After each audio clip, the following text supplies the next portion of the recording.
borongan. Jadi borongan itu bisa satu baju misalnya 5.000 gitu aja. Tapi nanti saya nanti kita ada tukang potong.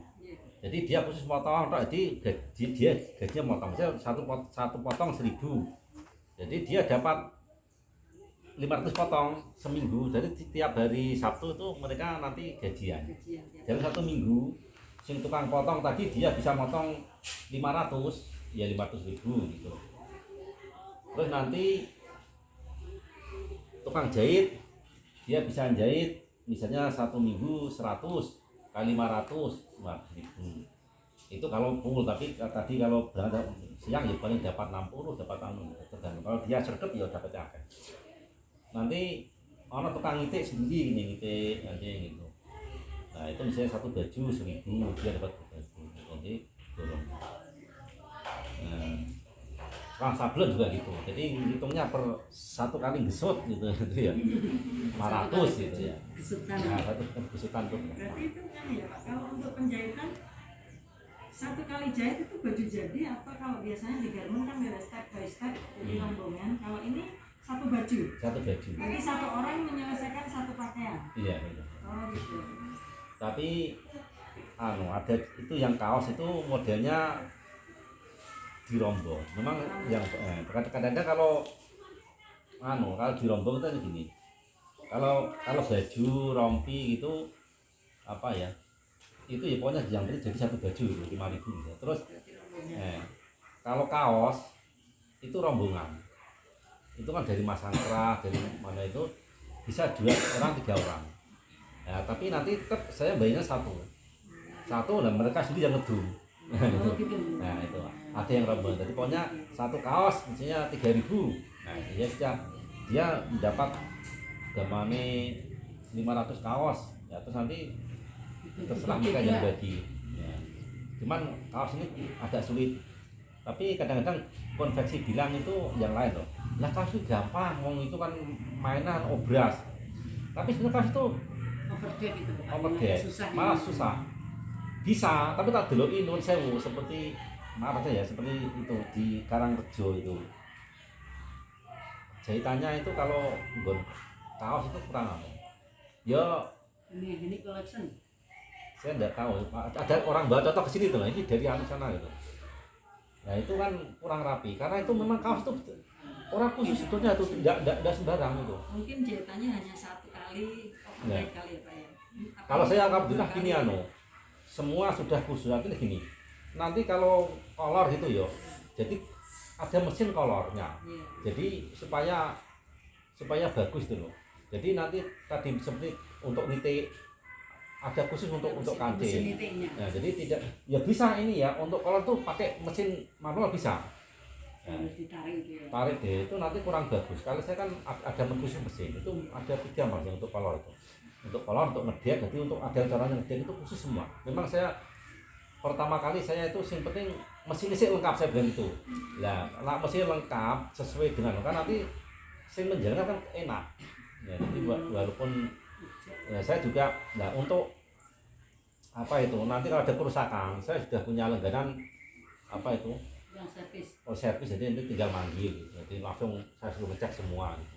Ada satu rusak dibaiki, yang lain langsung cek. Jadi nanti sing jahit gak masalah apa gitu. Ya, gitu. Ya nanti kalau mau terjun usaha itu mungkin pertama itu nak pelaku ki akeh sandungane utawa nak pelaku rada abot. Tapi nanti kalau sudah jalan itu akan terbantu dengan pengalaman-pengalaman. Jadi akan lebih mudah. Nanti dapat seperti gini contohnya. Saya dulu ngirim barang dari sini ke Kalimantan. Saya itu lewat kapal. Kadang-kadang saya harus dari Kalimantan pulang ngambil barang, saya angkuti murah kan lewat kapal. Angkuti dulu pakai kapal. Setelah sampai kapal, angkuti meneh didunke nanti jalan. Nah, suatu saat tadi ada orang mau cepat. Nah, kemudian wah, kudu numpak pesawat ya benar gitu. Saya naik pesawat. Mahal. 1 kilonya waktu itu berapa ya? Waktu tahun 90 9798 itu 1 kilo kalau pesawat tuh 10.000 misalnya. Saya tawar orang yang di bagian kargo kan, wah ini saya kan orang dagang, jadi nanti pengalaman kita, jadi kita harus bisa komunikasi. Ini waduh ini saya kan orang dagang, nanti istilahnya kan cucuk gitu saya itu. Terus tadi yang tukang nimbang tadi memberikan saran masukan, jangan nak pengen murah malah gitu, tidak apa kita yang nimbang jangan lewat kargo. Lah nanti kan saya naik pesawat nanti kan datanya kan lambat. Enggak, nanti jangan lewat pesawat, naik pesawat barangnya dilewat kargo nanti juga bareng, jadi barang juga bareng, tapi artinya barang jenengan tuh bukan lewat pintu yang kalau lewat penumpang, tapi memang lewat kargo. Nah, artinya saya mendapat satu pengalaman. Jadi ada namanya kargo. Saya waktu itu tidak kenal namanya kargo. Artinya lewat kargo, betul lebih murah. Dan saya tidak repot, tinggal kargo. Ya, saya sudah bebas. Jadi tidak, kalau dilewat ikut penumpang, saya harus repot juga, harus mengikuti. Kalau lewat kargo, saya tidak repot, tinggal kargo lah ditimbang. Jadi sudah sekian. Jadi waktu misalnya 10.000 itu lewat ikut penumpang, kalau kargo 4.000 separuhnya. Waduh murah daripada kapal, mendingan kargo. Akhirnya saya lewat kargo terus, kargo. Nah kargo itu naik, lama-lama naik. Waduh kalau naik ini, itu nanti kita akan sendiri. Kargo itu kan naik. Waduh kalau naik ini, saya mau naikkan harga nggak enak. Gimana caranya ini supaya saya tuh Akhirnya saya browsing cari ekspedisi. Nah saya dapat ekspedisi. Nah akhirnya ekspedisi kapal, tapi langsung ya, misalnya kalau kargo itu 2 hari, kapal 5 hari, tidak apa-apa itu sendiri, tapi jauh sekali. Kalau kargo sekarang itu 30.000 per kilo. Nah kalau kapal nanti sampai Kalimantan paling berantar 5.000. Waduh banyak sekali. Jadi kalau lewat kargo mungkin satu setel tuh harganya 15.000, kalau kargo paling 3.000 kalau ke kapal, kalau lewat itu ekspedisi. Nah itu nanti kita akan berjalan dengan waktu, kita dapat pengalaman yang membuat kita itu lebih enak gitu. Jadi kalau kita usaha tuh jalani, nanti yang penting kita banyak berhubungan dengan teman-teman. Sama kalau kita, yang penting kita itu sebagai seorang pengusaha itu jangan banyak berdiam, tapi banyak komunikasi dengan teman-teman seprofesi. Sama seperti saya kalau belanja kain, kita tidak usah pendiam. Ini saya itu pendiam, tapi kalau teman-teman ya saya ngomong. Saya lepas kita baru beli kain, nah ini juga beli dong, jagung ngomong-ngomong. Wah saya cari kain, ya ini kok susah ya. Kita ya dengan kita ngomong gitu teman tahu. Oh saya tahu ini di toko sana. Ya akhirnya gitu tahu. Oh di sana lebih murah. Jadi toko itu enggak sama. Barang ini lebih murah yang toko ini. Barang ini lebih mahal dengan toko ini. Demikian pula nanti sablon ya. Saya kok dapat pesanan sablonnya kok susah seperti ini ya. Oh ini pakai sablon teknik seperti ini. Nah, itu nanti makanya nanti jeneng gitu. Kalau usaha nanti gitu. Kalau banyak berkomunikasi dengan teman-teman seprofesi, nanti punya pengalaman teman. Nah itu nanti bisa saling sharing. Nah, jangan kita mikir diri, nanti itu otomatis. Demikian pula tadi kayak ekspedisi tadi. Saya ekspedisi itu lah.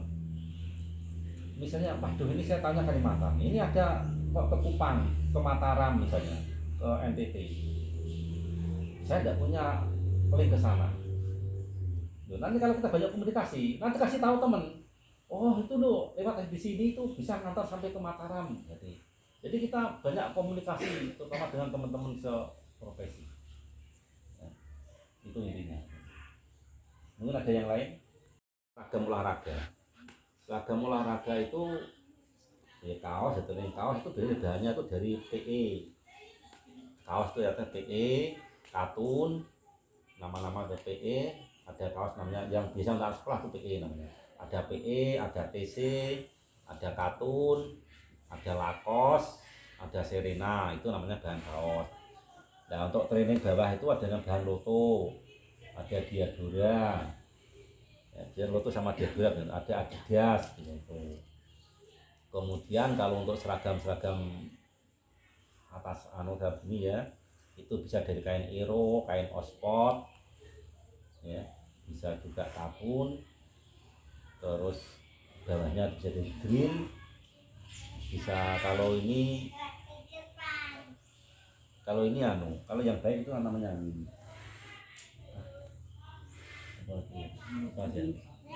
Kotak-kotak itu banyak, tapi kotak-kotak banyak sing rodok halus itu pasien ya, carikan sing rodok tipis enggak itu polino gitu. Itu bisa dibordir kalau yang sipon tuh dibordir itu nanti susah ya polino lembut gitu polino itu enggak juga terlalu tipis. Menerima seragam hijab juga Pak, jilbab. Seragam hijab ya, tapi yang untuk anak TK SD itu yang belum gini. Oh. Terus untuk anak SD, SD, TK, SMP, TK ini TK, SD itu. Ada juga yang segi 4 tuh ya, tadi saya berikan kain polino itu nanti saya bordir kan. Nah, jadi yang lain. Jadi waktu pertama itu saya beli mesin itu sekitar hampir 50 juta untuk beli mesinnya itu. Iya. Karena yang penting saya komplit dulu. Yang penting ini baru semua ya. Baru semua. Gitu. Itu tahun itu 2014 itu. mereknya apa Pak? Ya. Mereknya apa? Ada Yamaha, ada Jack. Gitu. Itu tahun 2014 itu hampir 50 juta itu. 50 juta. Itu yang mahal itu kain decknya itu 15 juta itu ya, itu satunya. Overdeck itu Pak? Overdeck ya. 15. Terus yang untuk kolor itu juga sama. Yang mahal itu udah apa 10 ke atas itu enggak ada 15 ya. Pokoknya 10 waktu itu 10 ke atas, sekarang ada 15-an. Nanti anak-anak kalau mau beli nyicil aja ya. Tapi gini, ya apa kalau usaha di rumah diri itu yang second itu 1.600.000 ada. Yang apa itu Mesin biasa. mesin itu 6 ya enggak. Kalau yang nanti saya enggak jadi enggak ada. Jadi nanti ya tadi gini, kalau mau usaha di rumah untuk itu mesin jahit 1. Kalau second apa? Itu nanti saya bantu itu banyak teman-teman saya itu kan banyak yang akhirnya karena saya ini kan banyak kenalan akhirnya kan. Mesinnya itu sekitar 1.700.000-an. Mesin itu loh yang jarum 1. Mesin obras yang kecil udah saya besar, itu saya besar. Ada yang biasa itu mungkin kalau second itu ya 1 juta lah. Sing cilik tapi ora gede. Jadi kalau untuk di rumah enggak usah gede-gede. Kalau saya kan sing gede gitu. Jadi yang untuk jarum 1 yang rego 17. Untuk mesin obras dhewe sing cilik kuwi sing second ya mungkin untuk 1 juta gitu. Yang mesin jahit obras berapa kemarin ya? Kalau yang itu second saya yang ngetik anjing saya. Kalau enggak salah second itu. Itu apa itu mendingan jenengan nanti adik-adik nanti beli itu enggak apa karena apa banyak penjahit enggak punya. Nah nanti jenengan nomor dari teman-teman yang lain ini kalau mau ngitiknya di aku nah gitu tiba-tiba goreng Demak itu saya sering itu di depan TK itu loh TK Parap itu yang Depan kabupaten. Kabupaten itu kan nopo itian jahitan terus apa itu bolsum obras bolsum barang itu nah itu yang ngobras bolsum itu sama nanti tinggal apa ya ngecilkan anunya itu loh ya itu dan nanti ukurannya itu pesunnya itu loh saya ngajak olahraga saya itu guru olahraga biasanya kalau guru olahraga itu sambil pesen kaos biasanya nah kalau daripada kaos dipesen kepada orang lain mendingan saya usaha untuk bisa mencari dulu koneksi saya punya teman-teman di Kudus saya pesen kaos di Kudus zaman dulu ya saya masih akhirnya berkembang dari kaos kemudian dulu zaman dulu tidak ada seragam seperti tidak ada dulu seragam sekolah itu hanya kaos yang dipesan sama seragam sekolah, seragam yang model batik, model gini itu tidak ada. Akhirnya berkembang dari kaos, kemudian batik, kemudian kotak-kotak seperti dan lain terus berkembang. Nah, kemudian dari kaos-kaos itu akhirnya saya berkembang ke sekolah-sekolah lain. Kebetulan banyak yang cocok, dan kemudian saya itu dulu setelah menjadi seorang guru di SMA negeri di Kalimantan, itu saya pindah tugas di dinas pendidikan, sehingga saya lebih banyak kenal, bukan kalau dulu dari guru itu saya kenalnya cuman guru-guru di sekolah saya dan sekitarnya, karena saya di dinas akhirnya saya kenal guru se-kabupaten. Nah dari itu akhirnya usaha saya berkembang, bukan sekedar di lingkungan sekolah saya dan sekitarnya, tapi di sampai sekecamatan banyak yang pesan pada saya, dan saya pesankan di Jawa waktu itu. Setelah jadi dikirim-kirim gitu. Nah perkembangan berikutnya saya bisa pindah ke Jawa, saya tugas di Jawa di dinas pendidikan juga. Nah kalau saya pikir-pikir, kalau saya nanti kok jaga ke di Kudus, artinya saya pesan di Kudus, itu artinya kita tidak, inovasinya kurang, hanya pesan. Tapi kalau saya membuka konveksi sendiri, saya selalu bisa mengikuti perkembangan. Artinya begini, kalau nanti misalnya kalau saya Kudus, saya dioyak-oyak orang, saya udah di tanggal 10 harus jadi, di sana ternyata belum. Tapi kalau di sini kan saya bisa oyak, ini tanggal 10 harus jadi saya bisa maksa karyawan gitu loh, kan begitu. Kalau di sana kan tidak bisa, wah ini masa begini sehingga belum jadi. Nah itu akhirnya saya berinisiatif untuk membuka konveksi sendiri. Nah waktu awal membuka konveksi itu saya mengidentifikasi tetangga-tetangga yang ada di sini yang punya hobi jahit. Kebetulan juga sudah ada yang buka jahit di rumah, jadi ada yang sudah bisa, ada yang belum. Tetapi baik yang bisa maupun yang belum itu saya data, waktu itu ada 8 orang. Saya khususkan walaupun dia sudah pernah khusus, tapi tetap saya kesana lagi di BLK waktu itu. Di BLK, ya, jadi yang sudah bisa gen tambah pinter, saya guru gen iso gitu. Setelah dari BLK nanti setelah 1 bulan atau 2 bulan, kemudian setelah itu baru saya belikan mesin-mesin itu dan langsung bekerja di tempat saya. Di samping itu tidak semua yang 8 tuh ternyata kerja semua, namanya orang tuh lain, jadi ternyata ada yang tidak kerja. Tetapi ada juga yang di lain, ada yang orang dari pabrik mungkin sudah punya anak besar, nggak bisa lama di sini, ya saya terima. Jadi akhirnya ada yang karena ada yang dari saya khususkan, ada juga yang bekas dari pabrik yang sudah tidak lagi ke pabrik.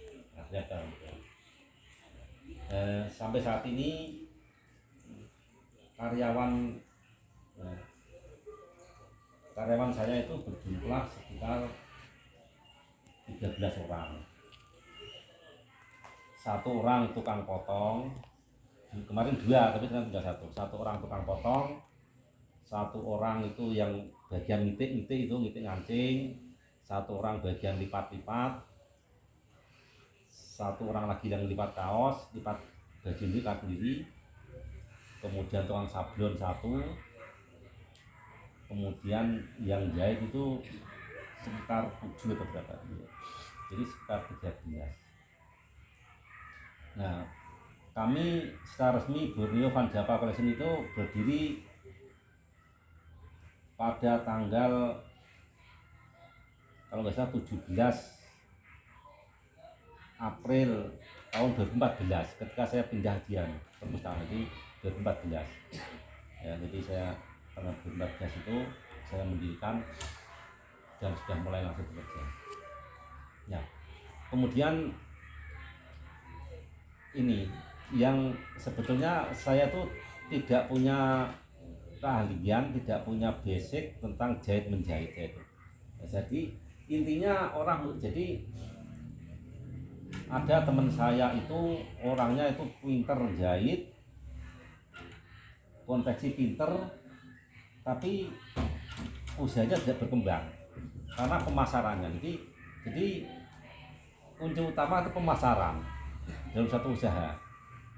Setelah pemasaran itu tentunya kita harus menjaga kualitas. Kualitas itu bukan sekedar bagus, tapi apa itu bisnis itu jangan berpikir hanya sekedar mencari uang atau untung. Biasanya seperti itu. Jadi seperti yang saya lakukan itu, ya saya bisnis ya cari untung, tapi bukan semata-mata cari untung. Tapi yang pertama itu saya tuh silaturahmi dulu dengan teman-teman Kalimantan. Saya punya usaha konveksi, teman-teman kepala sekolah itu banyak dan masih hubungan dengan saya. Pesannya menjaga silaturahmi. Nah, kalau kita menjaga silaturahmi dengan bisnis tadi ya. Jadi kita itu silaturahmi tapi dengan bisnis. Kalau sudah bisnis tok itu pokoknya yang penting wis pesen aku untuk ganti kan gitu. Tapi kalau enggak, yang penting kamu pesen berarti kamu ada hubungan dengan saya, masih komunikasi. Walaupun dia tidak pesan, juga kita sering komunikasi. Bagaimana kabarnya dan begini. Jadi nanti panjenengan nanti kalau udah terjun di dunia usaha atau di dunia swasta ya, itu kalau komunikasi dengan orang itu jangan kalau perlu tok. Misalnya jenengan nanti besok jadi penjahit, dengan siapapun dibaiki, diajak jagung, diajak komunikasi dengan WA, dengan di telepon itu ya. Nah, suatu saat dia pengen janjake atau jahitke utawa apa penjahit kan, wah elengo saya punya teman dulu itu itu. Jadi ojo nak perlu tok. Saya juga gitu. Jadi setelah saya pindah ke sini, tetap saya komunikasi terus. Nah, akhirnya suatu saat dia, saya kok ya pengen pesen kaos ya, eling panjang gitu. Akhirnya dia ke saya. Nah, yang kedua kita menjaga mutu. Mutu itu ya pertama begini, kita jangan takut rugi. Nanti begini, kadang-kadang sing jenis konveksi ta, pokoknya wis jadi ya wis kono kirim gitu. Tapi kita betul-betul cek. Istilah dalam apa ya, usaha itu dalam pabrik itu namanya apa? Quality control. Quality control kayak itu. Tapi biasanya itu begini. Wegah ana sing rada salah njahite utawa rada anu iki wis koyo ngrepet ngono anggo bungkus. Wis kono ditampa wis kadung dikirim. Tapi sing nampa kuwi engko wah bareng kok ngene ya dienggo kurang pas. Jadi ya dibayar tapi wong ngrundel. Jadi ndadekake ora barokah. Dadi awake dhewe yo ngalahi sithik, ikimu kok salah ya diganti. Saya tuh nyablon Pak Romnya sih diganti. Ngalahi ndak kok. Walaupun dibungkus kirim ditampa. Tapi jangan seperti itu ya. Jadi kita menjaga kualitas. Kualitas itu bukan kualitas juga janji. Ini nanti berapa hari Pak, berapa bulan, 1 minggu. Nah, ini pengalaman kalau tukang jahit ya itu jahitnya agak sembun rokok jadi. Soalnya dia ngapusi. Nah, tapi gini. Terlalu banyak janji. Ini seminggu. Ya nggih, parani wah lagi tak potong. Lah kapan seminggu neh? Wah ini lagi dilakari. Nah gitu. Jadi gini, kita betul-betul harus bisa menghitung maksimal lah itu. Kalau memang 2 minggu bilang aja 2 minggu.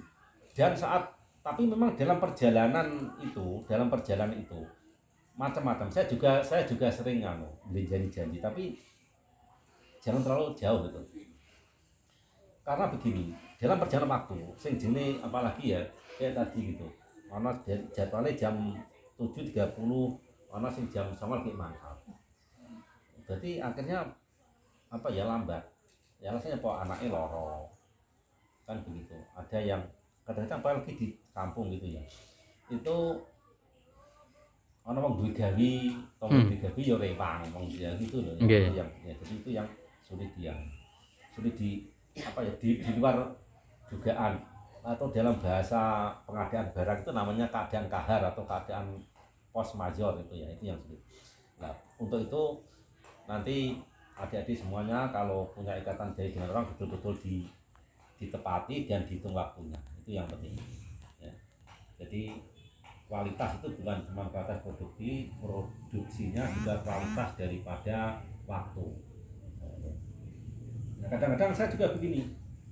Ada cepat, ini ada 100 itu cuma sak karung tok. Yo tak kirim, padahal gini, kirim biayanya ya misalnya 1 karung dengan 5 karung itu indeksnya per 1 itu tentunya banyak yang 1 karung tadi. Misalnya 1 karung 1 setel, 100 setel itu indeksnya 1 setel itu misalnya 10.000. Tapi kalau ada 5 karung misal itu indeksnya 1 setel mungkin 5.000 saja. Karena kalau banyak itu kan ngangkutnya kan, misalnya saya nyarter di sini, nyarter call, saya kirim ke Surabaya lewat Surabaya misalnya gitu ya, 1 call dengan 1 karung nanti lewat, nah titiknya apa kan bayarnya kalau lawang sidik, ya kan gitu. Itu tidak apa-apa, kita konsekuen, nanti ojo wah nanti ya, jadi tidak usah gitu, kita ngalah titik kalah kanggo menang. Jadi nanti dia juga senang, wah panjang kok dijalur cepet kok iso kan gitu misalnya. Nah itu. Nah jadi intinya seorang bisnis itu jangan jangan sekedar berpikir uang dan untung gitu ya. Jadi bisnis harus punya kualitas daripada rezeki yang akan kita terima.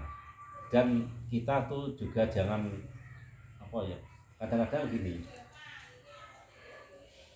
misalnya masalah harga gitu, ya sewajarnya lah. Kita misalnya bahan kainnya habis sekian, upahnya sekian, nanti berarti 1 baju 1 setel itu misalnya 80.000, ya kita ngambil pas wajar, tidak urah harus kok penura arti cara Jawa ini digedik di apa ya itu enggak usah. Rezeki itu yang penting berkualitas, bukan kuantitasnya. Itu bagi saya seperti itu. Ya, insya Allah nanti ya barokah gitu. Mungkin. Assalamualaikum warahmatullahi wabarakatuh. Waalaikumsalam. Saya Gurunata Busana mendampingi anak-anak silaturahmi sekaligus mencari ilmu di sini. Sepertinya tadi sudah disampaikan A sampai Z. Jadi pertanyaan saya di sini, mungkin anak-anak bertanya-tanya masalah yang Bapak cerita tadi tentang tenaga kerja. Ya, jadi tenaga kerja kan diambil dari wilayah sini aja. Di samping itu beliau-beliaunya ibu-ibu dan mempunyai anak, sehingga jam kerjanya tidak teratur. Mungkin menjadi pertanyaan, terus itu gajinya bagaimana ya? Nah, mungkin seperti sistemnya bagaimana kok? Ada yang berangkat jam sekian, lalu ada yang libur, lalu ini penggajiannya itu bagaimana? Mungkin anak-anak bertanya-tanya di situ.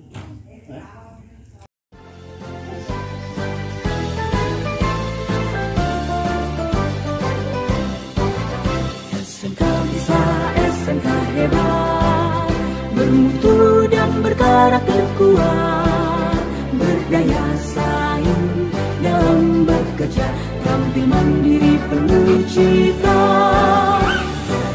Kita generasi bangsa, provinsi yang unggul merata, berwawasan tinggi, berbudi mulia, giat belajar selalu berusaha.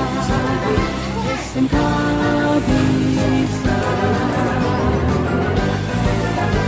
raih prestasi, ukir masa depan, menerjang zaman menyongsong pembangunan, siap sedia dan selalu bangga dari SMK untuk Indonesia.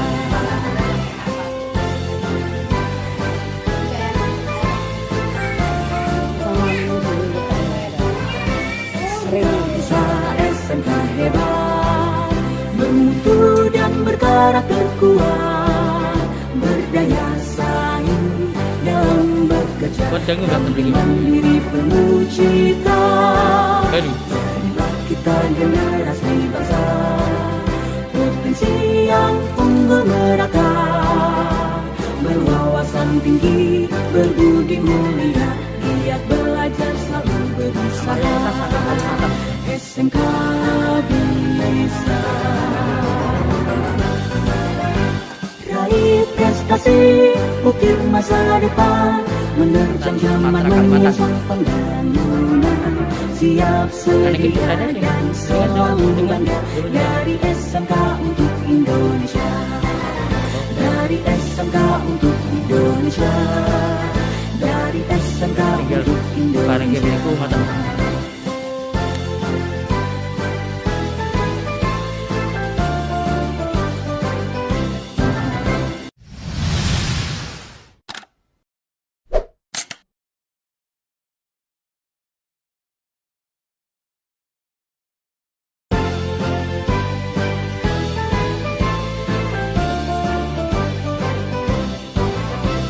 SMK bisa, SMK hebat, bermutu dan berkarakter kuat, berdaya saing yang bekerja, tampil mandiri penuh cita.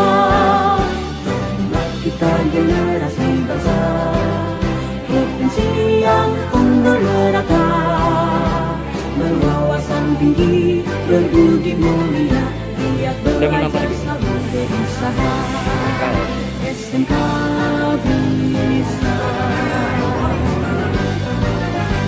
raih prestasi, ukir masa depan, menerjang zaman menyusul pembangunan, siap sedia dan selalu bangga. Dari SMK untuk Indonesia.